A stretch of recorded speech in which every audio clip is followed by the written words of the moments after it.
Question number 8 हमारा complete हो गया था। अब है क्वेश्चन नंबर 9। क्वेश्चन नंबर 9 है हमारा find the variance of the number 1 2 3 4 5। हमें कुछ नंबर्स दिए गए हैं और हमें वेरिएंस कैलकुलेट करने के लिए कहा गया है, ठीक है ना। तो हमें अनग्रुप डेटा दिया गया है, तो अनग्रुप डेटा के अकॉर्डिंग जो वेरिएंस कैलकुलेट होगा। तो अनग्रुप डेटा में जो वेरिएंस के लिए मतलब वेरिएंस के फॉर्मूले के लिए जो चीज़ें हमें चाहिए तो वो चाहिए होता है एक्स का समेशन और एक्स स्क्वायर का समेशन, ठीक है। तो हमने क्या करा, हमने तमाम नंबर जो है इनको हम एक्स कंसिडर करेंगे। हमने यहाँ एक्स लिख के तमाम नंबर्स लिख दिए और इनको टोटल कर दिया। फिर हम जो है एक्स स्क्वायर निकालेंगे, 1 बाय 1 एक्स का हम स्क्वायर लेते रहेंगे। 1 का एक्स स्क्वायर लिया, 1 का स्क्वायर लिया तो 1 आया। 2 2 ज़ा 4, 3 3 ज़ा 9, 4 4 ज़ा 16, 5 5 ज़ा 25। मतलब 1 बाय 1 हमें जो है स्क्वायर लेना है और फिर हमने इनको टोटल कर देना है, तो ये एक्स स्क्वायर का समेशन हो जाएगा।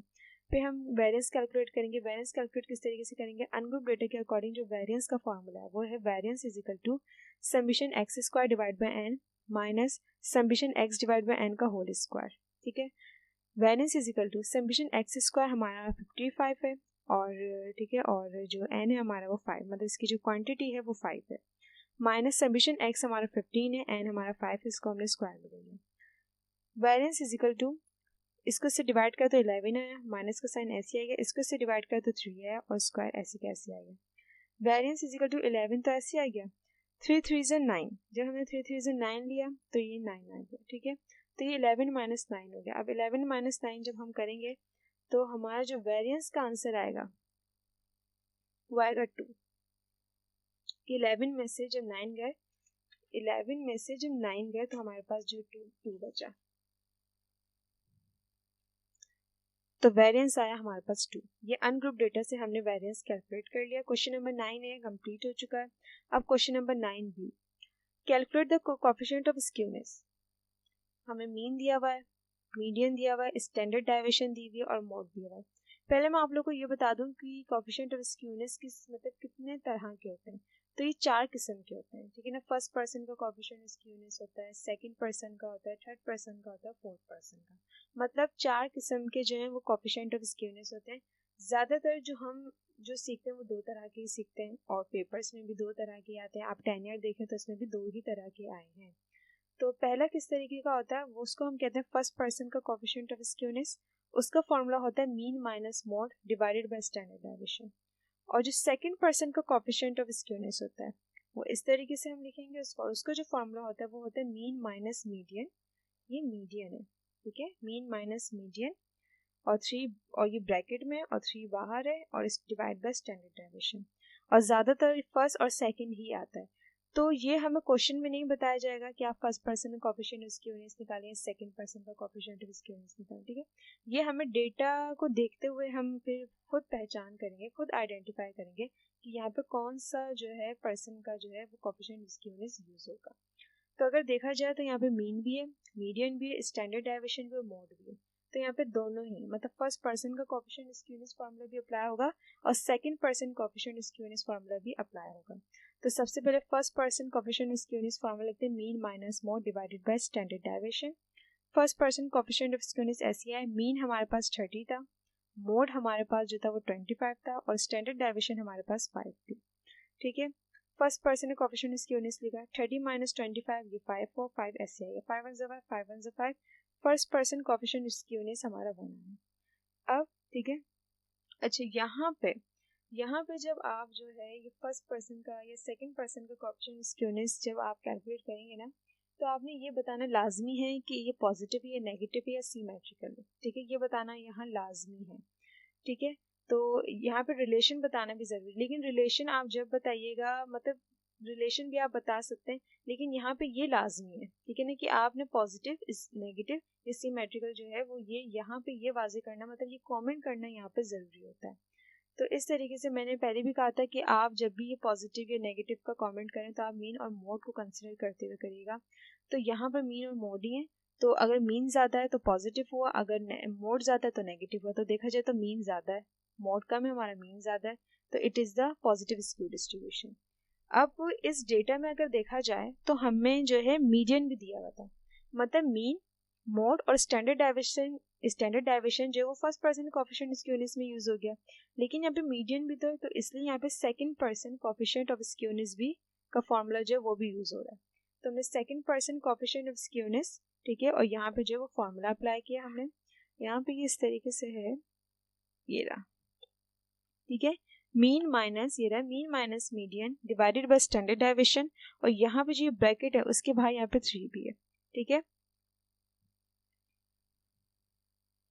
तो सेकंड पर्सन कोफिशिएंट स्क्यूनेस, अब हम फॉर्मूले में वैल्यूज पुट करेंगे तो 3 ऐसी कैसी आ गया, मीन हमारे पास 30 था, मीडियन हमारे पास ये 27 था, ये रहा मीडियन हमारा 27 था, हमने मीडियन लिखा, और स्टैंडर्ड डाइविएशन हमारी 5 थी। Second Pearson coefficient of skewness 3 ऐसी कैसी रहा, 30 माइनस 27 ये 3 हो गया, और डिवाइडेड बाय 5 ऐसे आ गया। Second Pearson coefficient of skewness is equal to 3 3 is 9 5 ऐसे आ गया। जब 9 को 5 से डिवाइड करा तो second Pearson coefficient of skewness 1.8 आया। तो यहाँ पे भी देखते हैं कि भाई पॉजिटिव है नेगेटिव है, तो मीन अगर देखा जाए तो वो ज़्यादा ही है, ठीक है ना, और मीडियन हमारा कम है, तो हमने लिखा it is a positive skew distribution, ठीक है। अब इसका जो 9C है, ये 9B हमारा कंप्लीट हो गया, अब है 9C। तो 9C में अगर देखा जाए तो हमारे पास क्वेश्चन जो वो ये है, the mean median and standard deviation of frequency distribution and are computed as, mean हमारे पास जो है वो 27.2 है, ठीक है, मीडियन हमारे पास जो है वो 24.6 है, एंड स्टैंडर्ड डाइविएशन जो है वो 16 है। हमें कैलकुलेट करने के लिए कहा गया है the coefficient of skewness of the distribution, is the distribution positive या नेगेटिव स्क्यू। वो कह रहे हैं कि कोफिशिएंट ऑफ स्क्यूनेस जो डिस्ट्रीब्यूशन आपको हमने दी हुई है उससे आप कोफिशिएंट ऑफ स्क्यूनेस का फॉर्मूला पे अप्लाई करें, ठीक है। और ये पूछा गया है कि अगर आप ये डिस्ट्रीब्यूशन, वो पूछा गया है कि क्या डिस्ट्रीब्यूशन पॉजिटिव है या नेगेटिव है, तो हम इसको सॉल्व कर लेते हैं। ये सवाल को देख, ठीक है, हम सॉल्व कर लेते हैं फिर हम पता लगाएंगे। यह देखा जाए तो सवाल में से ही हमें पता लग सकता है, क्योंकि यहाँ पे मीन मीडियन और स्टैंडर्ड डाइविएशन है ना, तो बस मीन को देखेंगे कि मीन बस ज़्यादा होना चाहिए हर चीज़ से। तो मीन अगर देखा जाए तो 27 है, तो इसका मतलब पॉजिटिव स्क्यू डिस्ट्रीब्यूशन ही है। तो पहले ये सॉल्व कर लेते हैं, फिर जाके एंड में जो है वो कॉमेंट कर देंगे। तो यहाँ पर अब देखेंगे कि फर्स्ट पर्सन का कोफिशिएंट स्क्यूनेस फॉर्मूला यूज हो रही है, ये सेकंड पर्सन कोफिशिएंट स्क्यूनेस। तो यहाँ पे अगर देखा जाए तो मीन है, मीडियन है और स्टैंडर्ड डाइविएशन है। यहाँ पे हमारा मोड नहीं है। अगर मोड है तो फर्स्ट पर्सन, अगर मीन मोड और स्टैंडर्ड डाइविएशन है तो first person coefficient skewness formula apply होगा। अगर मीन मीडियन एंड स्टैंडर्ड डाइविएशन है तो second Pearson coefficient of skewness formula apply होगा। तो यहाँ पे मीन मीडियन और स्टैंडर्ड डाइविएशन है तो second Pearson coefficient skewness formula apply हो रहा है। तो मैंने यहाँ पे फॉर्मूला अप्लाई कर दिया, 3 mean minus median divided by standard deviation. 3 ऐसी का ऐसी आ गया, मीन 27.2 था, मीडियन हमारे पास 24.6 था, माइनस का साइन ऐसी का ऐसी आ गया, स्टैंडर्ड डाइविएशन 16 थी, इसको इससे माइनस किया तो 2.6 आया, 3 ऐसी का ऐसी आ गया डिवाइडेड बाय 16, 3 को 2.6 से मल्टीप्लाई करा तो 7.8 आया, और 16 ऐसी का ऐसी आ गया। अब इसको इससे हमने डिवाइड करा तो हमारे पास आंसर 0.48, और ये सेकंड पर्सन कोफिशिएंट स्क्यूनेस आप यहाँ पे ही लिखते रहेंगे, सही है। तो ये 9C भी आप लोगों का कंप्लीट हो गया। बस ध्यान रखिएगा कि जब भी स्क्यूनेस या कोफिशिएंट स्क्यूनेस आप कैलकुलेट कर रहे होंगे तो आपको पॉजिटिव या नेगेटिव का जो है ना वो कमेंट लाजमी करना है, चाहे वो क्वेश्चन में बोले या ना बोले। अभी ये जो 9D है, ये क्या कह रहे हैं भाई, आप moderately skew distribution has mean 87 mod 96 by using empirical relationship determine median। Empirical relationship, empirical एक फॉर्मूला होता है, वो क्या होता है, वो ये होता है कि mode is equal to 3 median minus 2 mean, ठीक है। जो एग्जैक्ट एम्पेरिकल फॉर्मूला है ना वो है mode is equal to 3 median minus 2 mean. ये हमने यहाँ पे एग्जैक्ट फॉर्मूला मैंने लिखा हुआ भी है, ठीक है, ये एम्पेरिकल फॉर्मूला कहलाता है। लेकिन कभी कभार क्या कहते हैं, वो मोड कैलकुलेट करने के लिए कहते हैं, कभी कभार वो मीडियन कैलकुलेट करने के लिए कहते हैं, कभी कभार वो मीन कैलकुलेट करने के लिए कहते हैं, ठीक है। तो हम क्या करेंगे, फॉर्मूले को हम ड्राइव करते रहेंगे। अब यहाँ पे उन्होंने एम्पेरिकल फार्मूला हमें यूज़ करने के लिए कहा है, लेकिन हमसे पूछा क्या है, उन्होंने हमसे मीडियन पूछा है। तो हम क्या करेंगे, डेटा बनाएंगे, मीन लिखेंगे, भाई मीन हमारे पास 87 था, मोड 96 दिया हुआ था, मीडियन हमें नहीं दिया हुआ, अननोन है। सॉल्यूशन लिखा हमने, हमने फार्मूला अप्लाई किया, भाई एम्पेरिकल जो फार्मूला है वो है mode is equal to 3 median minus 2 mean. Mode है हमारे पास 96, हमने लिख दिया, इज इक्वल टू 3 मीडियन ऐसे कैसे आएगा क्योंकि मीडियन है ही नहीं, -2 और मीन हमारे पास 87 है। अब हमने क्या करना है 96 ऐसी रहा इजिकल टू 3 मीडियन भी ऐसी रहा माइनस 2 को 87 से मैंने मल्टीप्लाई किया तो 174 आया। ठीक है, अब 174 यहाँ पे माइनस हो रहा है तो मैं इसको 96 के पास ले जाऊंगी, मतलब इजिकल टू से पहले ले जाऊंगी। तो मैं क्या करूंगी, ये 174 यहाँ पे माइनस का है ना, यहाँ के प्लस का हो जाएगा, तो 174 प्लस 96 इजिकल टू 3 मीडियन। ठीक है, इन दोनों को मैंने प्लस करा तो मेरे पास आंसर है 270 इजिकल टू 3 मीडियन। अब मुझे मीडियन चाहिए तो मैं क्या करूँगी, 3 को भी हटाऊंगी, 3 जो है वो इससे मल्टीप्लाई हो रहा है तो मैं क्या करूँगी, इधर ले आऊँगी, डिवाइड कर दूंगी।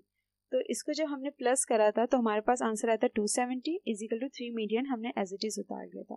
अब मैं यहाँ से 3 को हटाऊंगी क्योंकि मीडियन मुझे डिटरमाइन करना है, इसलिए मीडियन का यहाँ पर अकेला होना ज़रूरी है। ठीक है, तो 3 जो है वो इससे मल्टीप्लाई हो रहा है ना, तो मैं इसको यहाँ ले आऊँगी, डिवाइड कर दूँगी, तो 270 ऐसे आ गया, 3 इससे मल्टीप्लाई हो रहा है, यहाँ की डिवाइड हो गया, इजिकल टू मीडियन अकेला बचा।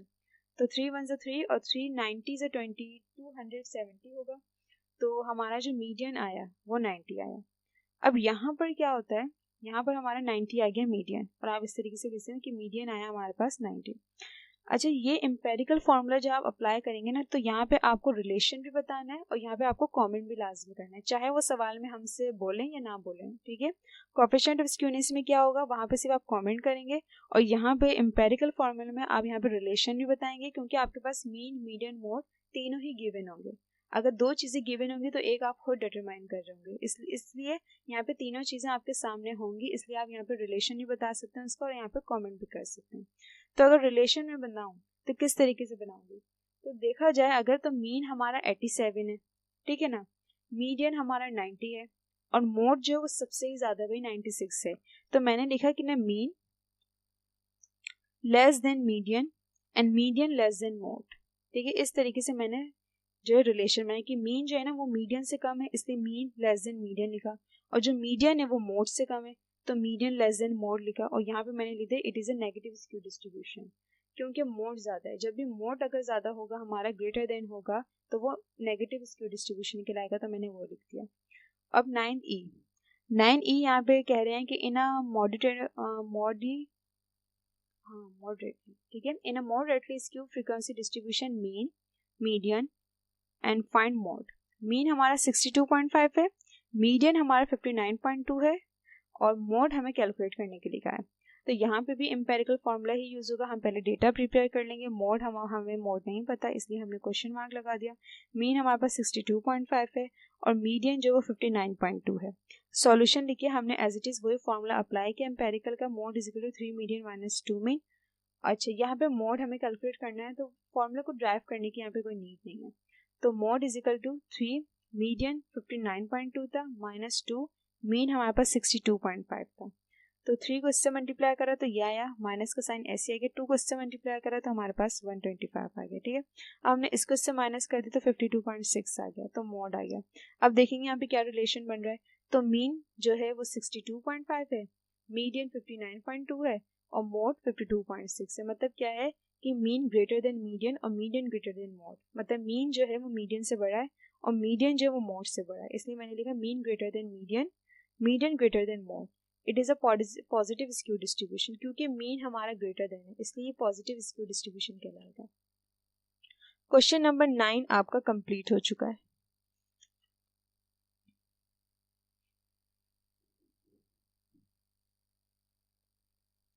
अब क्वेश्चन नंबर 10 देख लेते हैं। ए,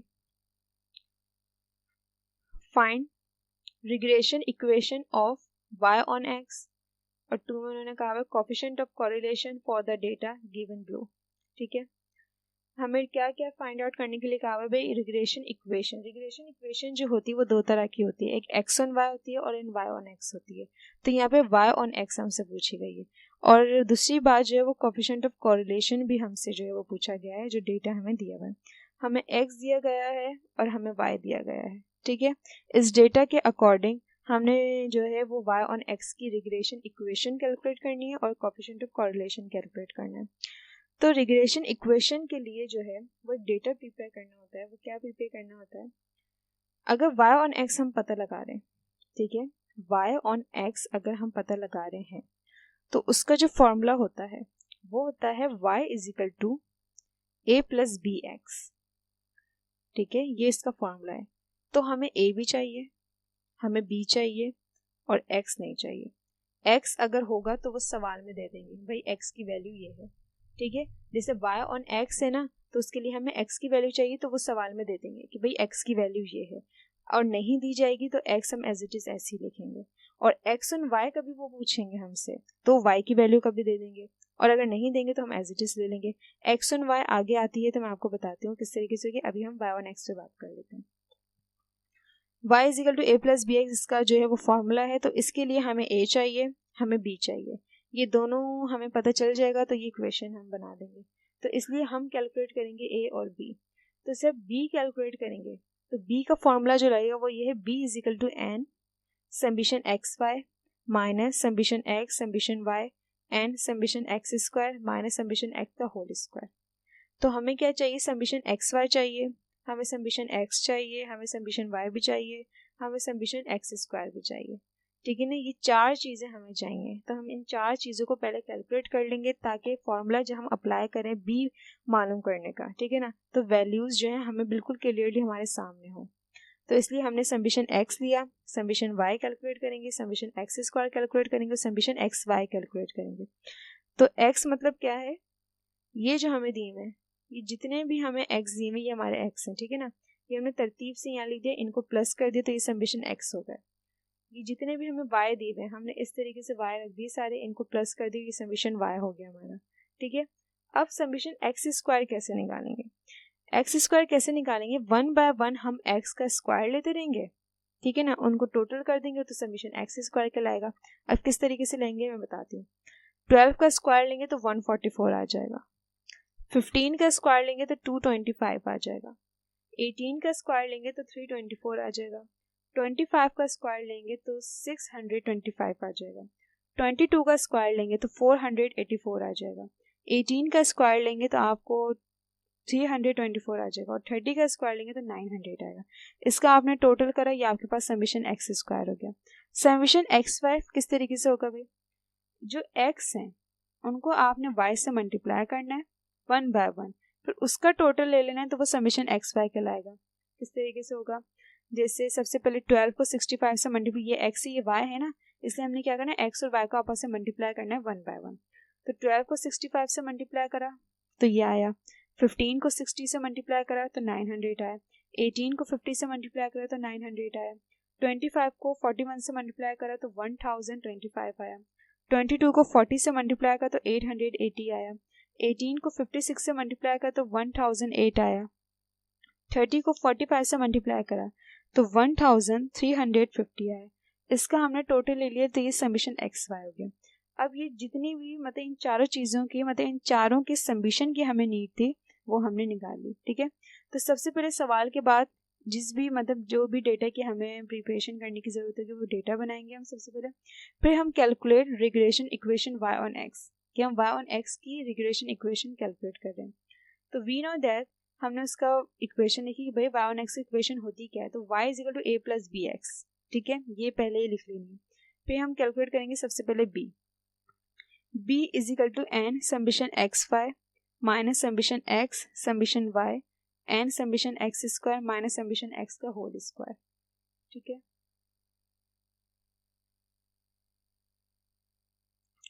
अब हमने क्या करा, b is equal to n का मतलब इनकी क्वांटिटी कितनी, इनकी क्वांटिटी जो है वो 7 है, हमने यहाँ पे 7 रख दी।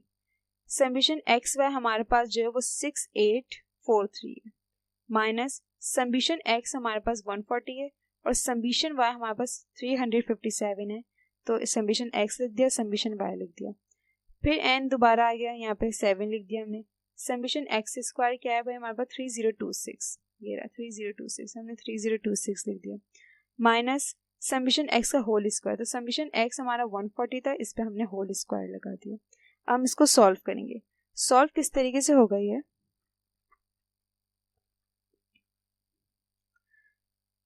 सॉल्व भी इस तरीके से होगा कि हम 7 को इससे मल्टीप्लाई कर देंगे, माइनस का साइन ऐसे ही रहेगा, 140 को इससे मल्टीप्लाई कर देंगे, 7 को इससे मल्टीप्लाई कर देंगे और 140 का हम स्क्वायर ले लेंगे। तो जब हमने ये सब किया तो हमारे पास कुछ इस तरीके की सिचुएशन आ गई कि जब हमने 7 को 6843 से मल्टीप्लाई करा तो ये आंसर आया, माइनस का साइन वैसे आया। समीशन एक्स समीशन वाई जो थे उनको आपस में हमने मल्टीप्लाई करा तो हमारे पास आंसर ये आया। फिर अपाउंड में जो था वो 7 और ब्रैकेट में 3026 था, उसको आपस में मल्टीप्लाई करा तो हमारे पास ये आंसर आया। माइनस 140 का जब हमने स्क्वायर लिया तो हमारे पास आंसर ये आया। तो अब हमने इसको इससे माइनस करा तो हमारे पास -2079 आया। हमने इसको इससे माइनस किया तो हमारे पास 1582 आया।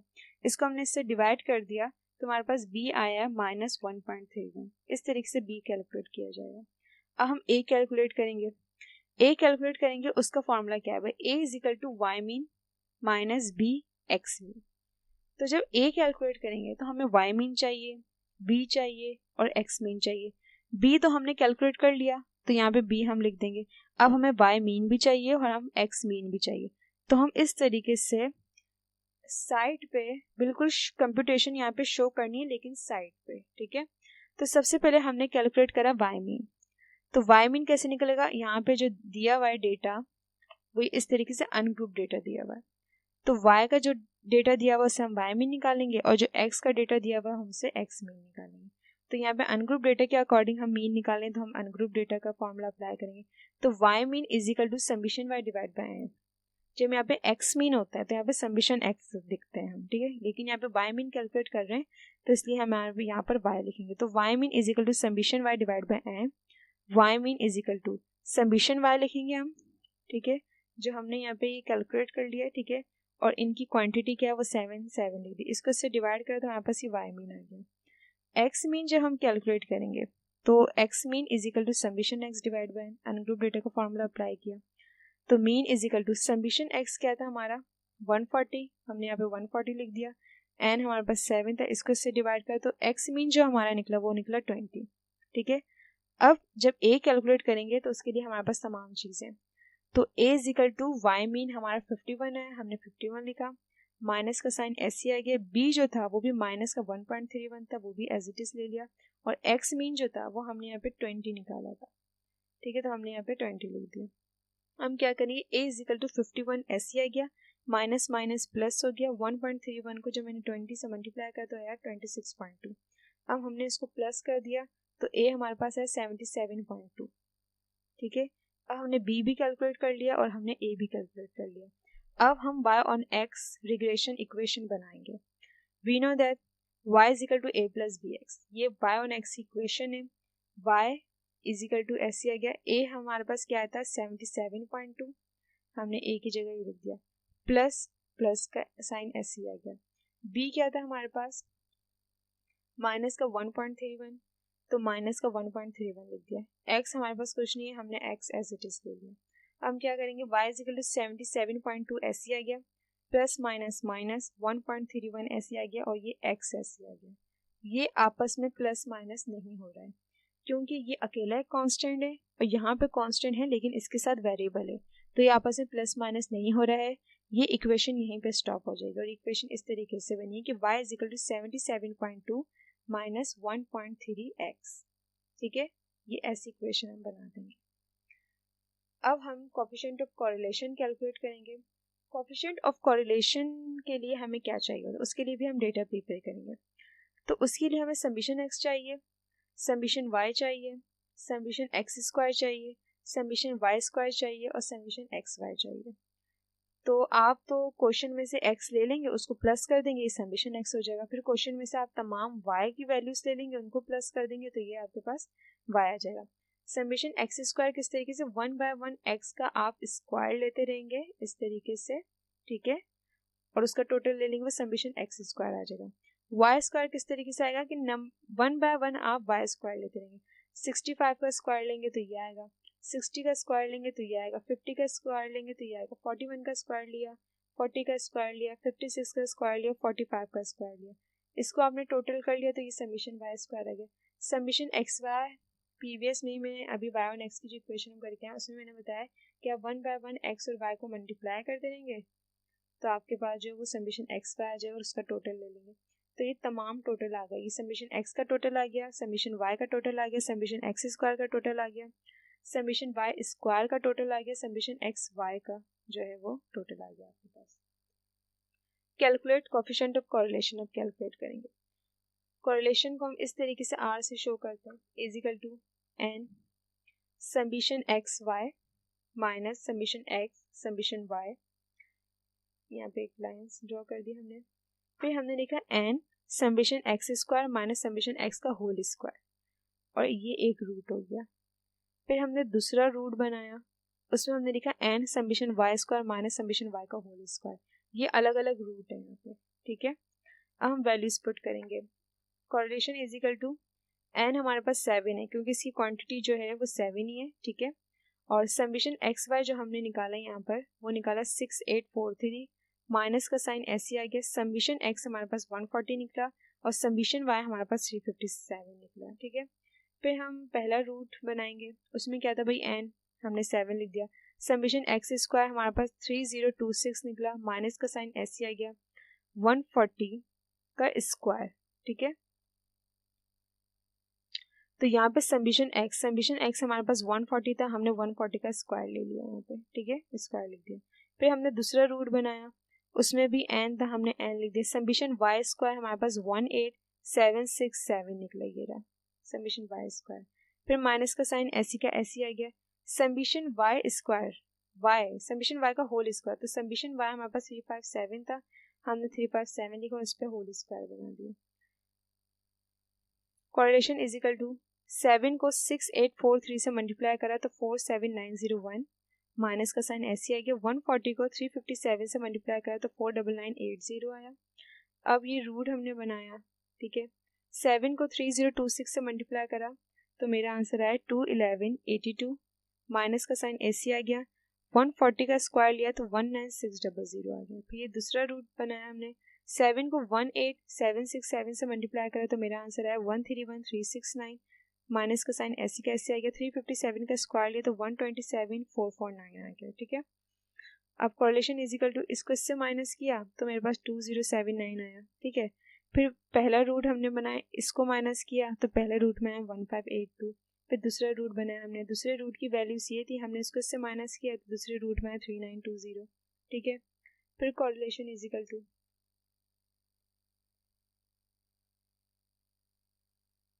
कोरिलेशन इज इक्वल टू, ठीक है, 207 ऐसे आ गया। इसका रूट लिया तो 39.77, ये दोनों जो रूट है आपस में मल्टीप्लाई हो रहे हैं ना, इसके बीच में मल्टीप्लाई का साइन आ गया। इसका रूट लिया हमने 3920 का तो 62.60 आया हमारे पास, ठीक है। अब कोरिलेशन इज इक्वल टू 2079 ऐसे आ गया, ये दोनों आपस में मल्टीप्लाई हो गए तो इसका आंसर है 2489.60। अब इसको इससे डिवाइड करें तो कोरिलेशन हमारा 0.83 आ गया, ठीक है। तो हमसे क्वेश्चन नंबर 10A में हमसे क्या पूछा गया था, हमसे रिग्रेशन इक्वेशन y1x पूछा गया था, वो भी हमने बता दी। कोरिलेशन हमसे पूछा गया था, वो भी हमने बता दिया, ठीक है। तो क्वेश्चन नंबर 10A हमारा कंप्लीट हो गया। क्वेश्चन नंबर 10B क्या था? क्वेश्चन नंबर 10B जो है वो है different values of coefficient of correlation, ठीक है, ऑन आर गिवन ब्लो, ठीक है। और ठीक है, और ये जो है ना, हमें कोएफिशिएंट ऑफ कोरिलेशन की अलग अलग वैल्यूज दी हुई है, मतलब अलग अलग तरह से कोरिलेशन हमें जो सॉल्व करा हुआ है। हम कोएफिशिएंट ऑफ कोरिलेशन सॉल्व करते हैं ना, तो हमें 4 किस्म के कोरिलेशन हमें सॉल्व करके दिए कि एक कोरिलेशन +1 है, एक इजिकल टू 0 है, ठीक है, कोरिलेशन इजिकल टू 0 है, एक 0.90 है, एक 0.24 है। 4 किस्म की कोरिलेशन दिए हुए हैं और हमें करना क्या है इनका। Explain the type of relation in each of the above cases. Correlation, जहाँ से कोरिलेशन का चैप्टर स्टार्ट हो रहा है, ठीक है ना, कोरिलेशन हो गया, रिग्रेशन हो गया, ये एक ही चैप्टर की चीज़ें हैं। तो जहाँ से कोरिलेशन का जो मतलब एक टॉपिक स्टार्ट हो रहा है ना, तो आप स्टार्ट में देखिएगा कि कोरिलेशन के आंसर्स पे एक कमेंट होता है, ठीक है ना। स्ट्रॉन्ग का होता है, वीक भी होता है उसमें, नेग्लिजिबल होता है उसमें, ठीक है ना। और एक और है शायद, ये 4 ही हैं, देख लीजिएगा आप, सही है ना। तो इस पे कमेंट होता है, उसमें तरह तरह के कोरिलेशन बताए हुए हैं कि भाई फॉर एग्जांपल कि 1 से 2 तक का एक कोरिलेशन है, 1 से 2 नहीं, जैसे 0.8 से 1 तक का है, या 0.5 से 2 तक का कोई कोरिलेशन है, तो बताया हुआ है कि इस तरीके का अगर कोरिलेशन हमें आएगा तो वो स्ट्रॉन्ग कहलाएगा, नेग्लिजिबल कहलाएगा, वीक कहलाएगा, वो क्या कहलाएगा, ठीक है। तो अगर कोरिलेशन पॉजिटिव, तो हम सबसे पहले क्या लिखा हमने, कोरिलेशन इज इक्वल टू +1, तो पहला जो कोरिलेशन है वो +1 है, तो उसकी जो नेचर कहलाएगी वो स्ट्रॉन्ग कहलाएगी, सही है। फिर दूसरा जो कॉरिलेशन है वो कॉरिलेशन इज इक्वल टू 0, तो 0 अगर कॉरिलेशन है तो वो नेग्लिजिबल कहलाएगा, सही है। फिर थर्ड कॉरिलेशन जो है वो है 0.90, तो 0.90 जो वो स्ट्रॉन्ग कहलाएगा हमारा, सही है। और फोर्थ जो कॉरिलेशन है वो 0.24 है, तो वो हमारा वीक कहलाएगा। वीक कह लो या नेग्लिजिबल कह लो, बात एक ही है, ठीक है। तो इस तरीके से मेरे चारों कॉरिलेशन की मैंने इनको बता दिया कि भाई ये इस किस्म की कॉरिलेशन है, ठीक है। और आप यहाँ पे अगर जैसे समझना आ रहा हो कि जैसे +1 को मैंने स्ट्रॉन्ग क्यों कहा, 0 को मैंने नेग्लिजिबल क्यों कहा, तो आप अपनी बुक खोलिएगा स्टेट्स की और स्टार्टिंग में ही बताया हुआ है, ठीक है। स्टार्टिंग में जो है वो कॉरिलेशन के आंसर्स की लिमिट बताई हुई है कि इस क्वेश्चन अगर इस तरीके का कॉरिलेशन अगर आता है, फॉर एग्जाम्पल 0.8 आता है या 0.2 आता है तो उसका स्ट्रॉन्ग वगैरह होगा, ठीक है ना, इसका वीक होगा, इसका नेग्लिजिबल होगा, इस तरीके का होगा, ठीक है। अगर समझ ना आए तो आप लोग मुझसे ग्रुप पे पूछ लीजिएगा, मैं ग्रुप पे बता दूंगी। ये क्वेश्चन नंबर 10B कंप्लीट हो गया। क्वेश्चन नंबर 10C क्या है, find one coefficient of determination and second में हमसे पूछा गया कोफिशिएंट ऑफ कोरिलेशन, और हमें दो इक्वेशन दी हुई है, y is equal to 0.5x plus 3 and x is equal to 2 plus 1.3y। तो y की जो इक्वेशन है वो y ऑन x हुआ और जो x की इक्वेशन है वो x ऑन y हुआ। तो इन दोनों इक्वेशन से जो है ना वो हमसे क्या पूछा है, डिटर्मिनेशन पूछा है और हमसे कोरिलेशन पूछा है, ठीक है। तो सबसे पहले हम डेटा बनाएंगे, ठीक है। तो x के साथ जो कांस्टेंट है वो हमारा b कहलाता है और जो y के साथ कांस्टेंट है वो d कहलाता है। क्यों कहलाता है, फॉर एग्जांपल मैंने यहाँ पे y ऑन x इक्वेशन लिखी थी, तो x के साथ कौन सा कांस्टेंट था, b, ठीक है ना। इसी तरीके से जब आप x ऑन y पता लगाएंगे ना तो उसकी इक्वेशन क्या होती है, x is equal to c plus d y. तो y के साथ जो कांस्टेंट होता है वो कहलाता है हमारा डी, y के साथ जो कांस्टेंट होता है वो डी कहलाता है। मैं आप लोगों को बताती हूँ कि किस तरीके की इक्वेशन होती है। ये इस तरीके की इक्वेशन होती है,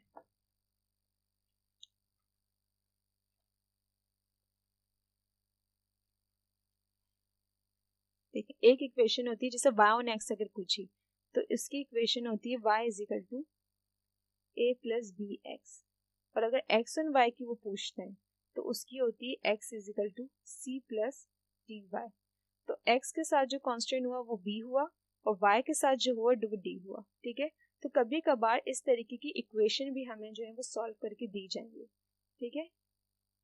इस तरीके की जो है वो हमें इक्वेशन अगर सॉल्व करके दी जाए और हमसे coefficient of determination and coefficient of correlation हमसे पूछा जाए तो हम किस तरीके से डिटरमाइन करेंगे। सबसे पहले हमने डेटा बनाएंगे, x के साथ जो वैल्यू है b की वैल्यू हुई तो हमने दिया b is equal to 0.5x लिख दिया, और जो d y के साथ जो वैल्यू है वो d कहलाएगी तो d is equal to 1.3y लिख दिया मैंने।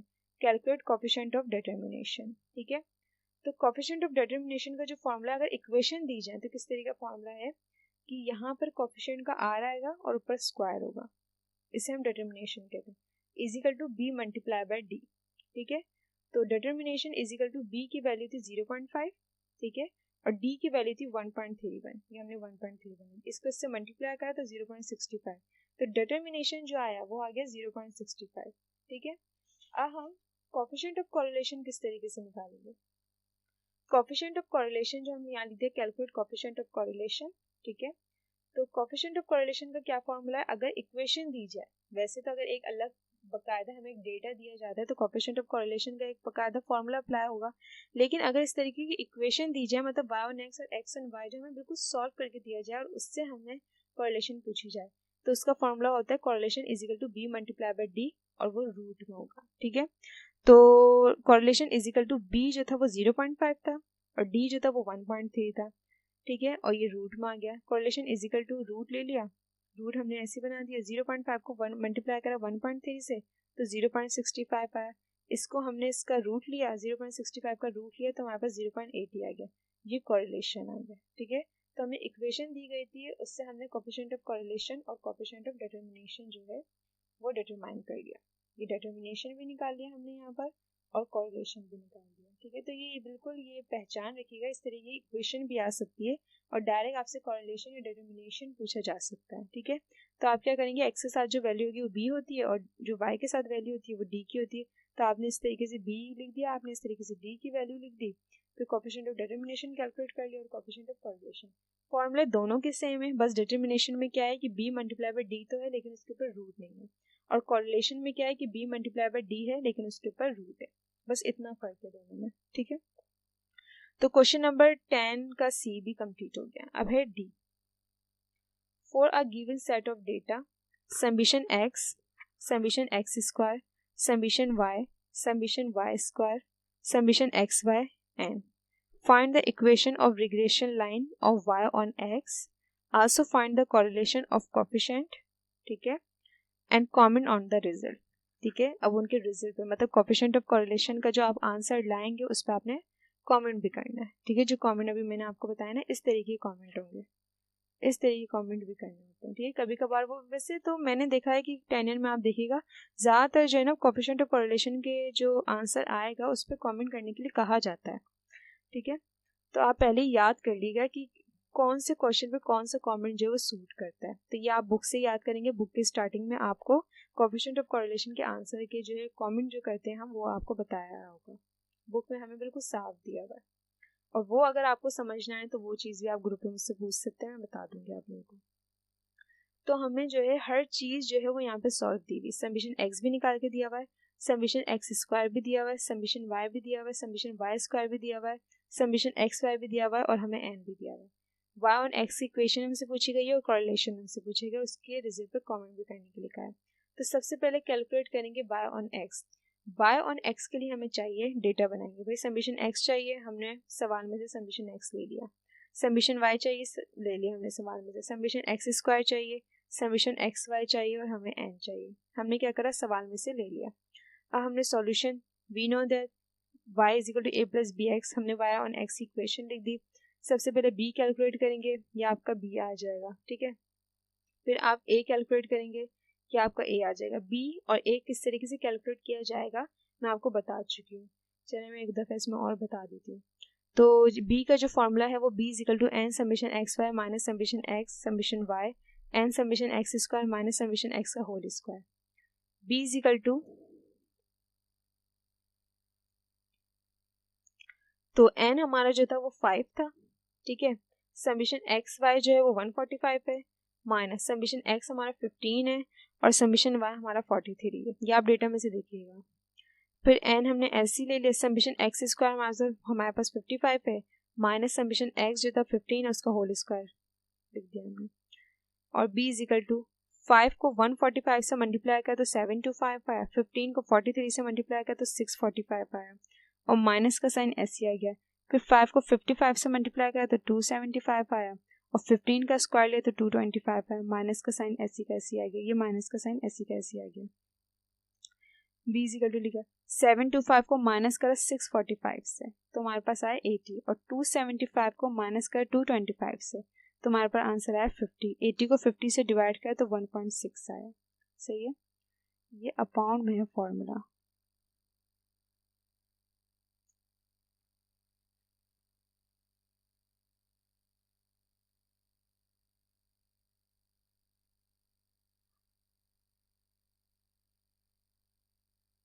इस तरीके से अपॉन में है फॉर्मूला,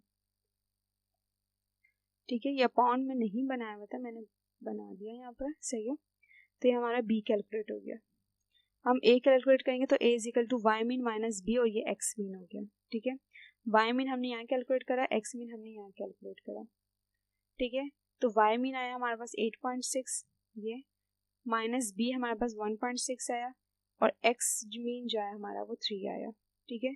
तो a is equal to 80.6 minus 1.6 को 3 से मल्टीप्लाई किया तो 4.8 आया, हमने इसको इससे माइनस किया तो हमारे पास 3.8, तो a जो आया वो आया हमारे पास 3.8। वी नो दैट इक्वेशन हमने बनाई y is equal to a plus b x थी, y is equal to a क्या था हमारे पास 3.8, प्लस का साइन ऐसे आ गया, b हमारे पास 1.6 था, और x ऐसे का ऐसे आ गया। ये दोनों प्लस माइनस नहीं हो सकते, इसलिए हमने क्या इक्वेशन बना दी है, ठीक है, कि ये इक्वेशन है। तो ये y ऑन x कैलकुलेट कर लिया। अब कोएफिशिएंट ऑफ कोरिलेशन के लिए हमें क्या चाहिए, कोएफिशिएंट ऑफ कोरिलेशन के लिए हमें जो चाहिए वो समीशन x चाहिए, समीशन x स्क्वायर चाहिए, समीशन y चाहिए, समीशन y स्क्वायर चाहिए, समीशन x y चाहिए, और n चाहिए। ये सब हमें क्वेश्चन में सॉल्व कर दिए हैं, मतलब हमें सॉल्व करके दिए हैं, ठीक है ना। तो हमने एज इट इज़ यहाँ पे डेटा बना लिया, यहाँ पे आप कोरिलेशन का फॉर्मूला अप्लाई कर देंगे, ठीक है। फॉर्मूला ये है कॉरिलेशन का, ठीक है। आप उसमें वैल्यूज पुट करेंगे, ये मैं बता चुकी हूँ इसलिए मैं बता नहीं रही, ठीक है ना। कॉरिलेशन में बता चुके हैं हम लोग किस तरीके से निकलेगा। अब इसका अगर मैं देखा जाए तो फाइनल आंसर जो आएगा वो आएगा 0.97। तो 0.9 अगर है तो वो स्ट्रॉन्ग कहलाता है, तो इसलिए हमने स्ट्रॉन्ग लिख दिया, ठीक है। ये जो है इसके रिजल्ट पे हमने कमेंट कर दिया। तो क्वेश्चन नंबर 10 का जो डी था वो आपका कंप्लीट हो गया। कभी कभार जो है वो ये समीशन एक्स वगैरह जो हमें दिएगी, कभी सॉल्यूशन करने नहीं पड़ेंगे, हमें जो है वो कैलकुलेट करके भी दिया जाएगा, तो बहुत आसानी हो जाएगी और हम आसानी से जो है वो इक्वेशन भी मालूम कर लेंगे और कोएफिशिएंट ऑफ कोरिलेशन भी कैलकुलेट कर लेंगे। तो क्वेश्चन नंबर 10 डी भी आपका कंप्लीट हो गया है।